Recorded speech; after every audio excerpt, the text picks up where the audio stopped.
Now, there are some new details that have come out about the Republican plan that has now passed the House and is currently in the Senate.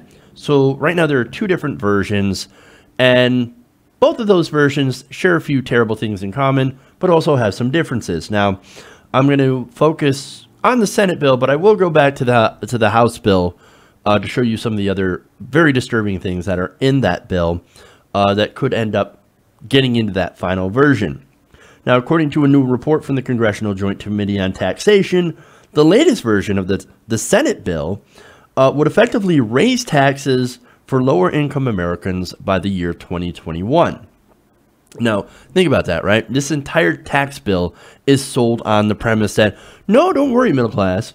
You're actually going to pay less taxes than before. Look, you're going to get a tax cut, and it's going to trickle down. The rich are also going to get a tax cut. That's going to trickle down, and we're going to have prosperity for everybody. Except in 2021 or 2025, when all the tax cuts go away. Just saying. All right. Now, this analysis by the nonpartisan committee projected that if the Senate bill becomes law, Americans earning $30,000 a year or below would still pay higher taxes beginning in 2021 than they would if the bill was not enacted. Now, the projected increase stems from the bill's repeal of the ACA's mandate that most people have health insurance, a provision that was tucked into an amended version of the legislation this week. The projections assumed the repeal of the so-called individual mandate would result in many lower-income Americans choosing not to buy insurance and thus not claiming tax subsidies that help them defray the costs of health coverage. As a result, their total tax liability would end up rising. Now, the committee also found that Americans earning $75,000 a year or less would also face large tax increases by 2027 because of the Senate's plan to allow individual tax cuts to expire at the end of 2025. That is actually not that far away. That's less than 10 years. Now, again, that's the Senate bill. The House bill is actually different. They actually keep the mandate. So no tax raising on people making $30,000 or below, except for the ones that expire in 2025. Okay, still gets rid of those individual rate cuts, but it keeps cuts for the rich. In fact, that's one of the things that these bills both have in common is that they both cut the corporate tax rate down to 20%. Now, unlike the individual tax cuts, the corporate cuts do not expire, right? Individual rates do. That's why they go up. That's why people are going to end up paying more taxes, while corporations will still be paying less. Now, the Senate bill also includes a tax break for private jets. So, hey, people making $75,000 or below, you're going to get a tax increase, but don't worry, those people flying private jets, they're going to get a tax cut. Now, according to The Hill, applicable services include support activities related to the aircraft itself. So we're talking about the tax break here, such as its storage, maintenance, and fueling, and those related to its operation, such as hiring and training of pilots and crew, as well as administrative services such as scheduling, flight planning, weather, forecasting, obtaining insurance, and establishing and complying with safety standards. Now, that bill also, in addition to helping rich people with private jets, also doubles the standard threshold. It doubles the threshold of the estate tax.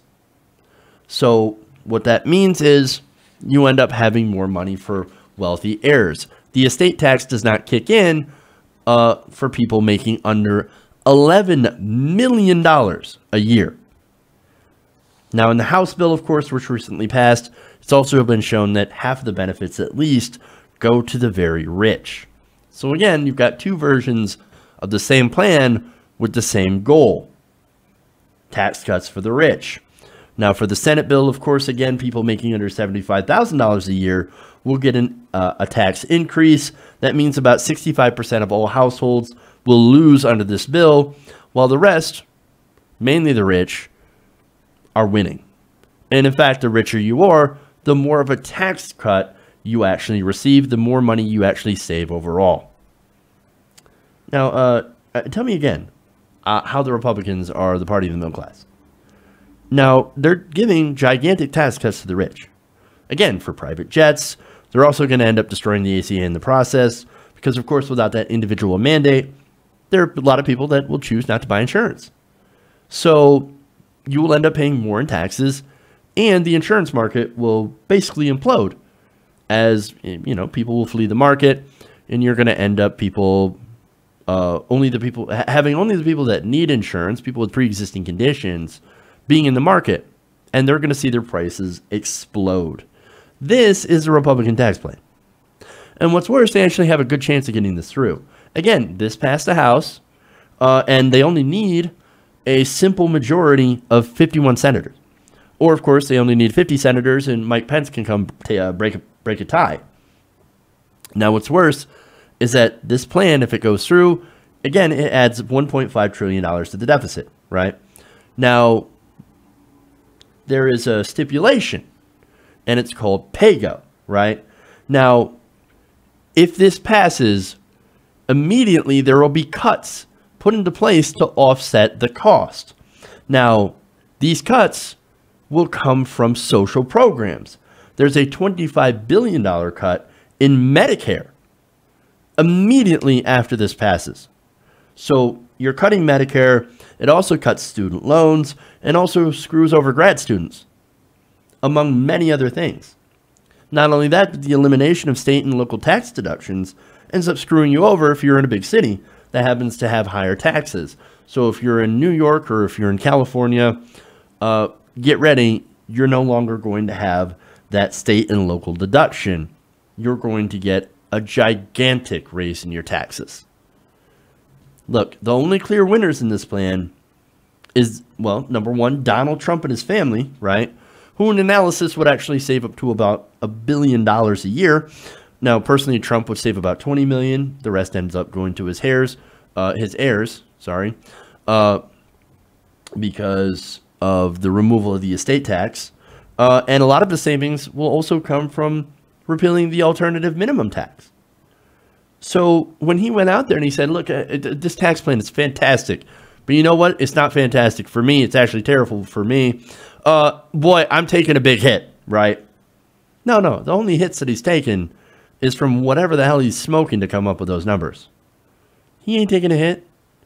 No, he's actually going to make, him and his family are going to make $1 billion. They're going to save $1 billion from this.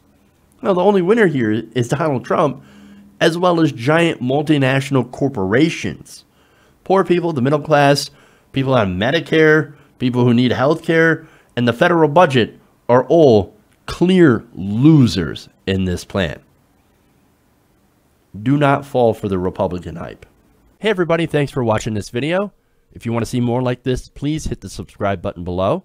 And if you want to support truly independent progressive media, please consider becoming a patron at patreon.com/TYTNation.